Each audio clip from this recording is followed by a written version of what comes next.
بتشجع الريال ادت صوتها لميسي يعني. شفت ازاي اللقطه اللي كل الناس جابوها على الفيسبوك وعلى الانترنت؟ رونالدو زي ما بيقول كاتبين منافسين على على ميسي، انه خدها للمره الرابعه واخدها منه اكتر من مره.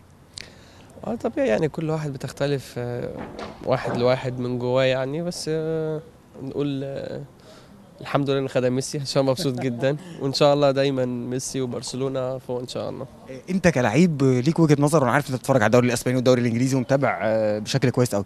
مفيش لعيب في العالم في اي دوري يستحق انه يدخل منتخب العالم ويبقى كل منتخب العالم من الليجا الاسبانيه ومن الدوري الاسباني؟ يعني في ناس بتشوف فان بيرسي، في ناس بتشوف اكتر من لاعب في دوري. ريبري عمل شغل كويس قوي مع بايرن ميونخ رغم ان هو ما كسبش الدوري السنه اللي فاتت. انت مش شايف لعيبه تانية غير بتوع الدوري الاسباني وتحديدا ال11 اللي خدوهم يستحقوا؟ دول بيمتعوا الناس كلها يعني، زي ما يمكن ناس كتير ومدربين كبار جدا اتكلموا امبارح زي كابتن حلمي طولان وكده، قالوا الناس دي بيعلموا الناس كلها، بيعلموا المدربين وبيعلموا لعيبة الكورة.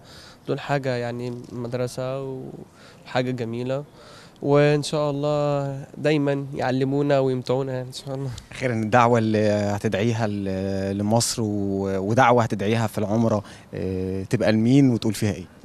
والله احنا ان شاء الله هدعي كتير، هدعي لاهلي وهدعي لخطيبتي وهدعي لكل اصحابي. وليه؟ طبعا هناك. انت مش صاحبي وانا اقول كل اصحابي.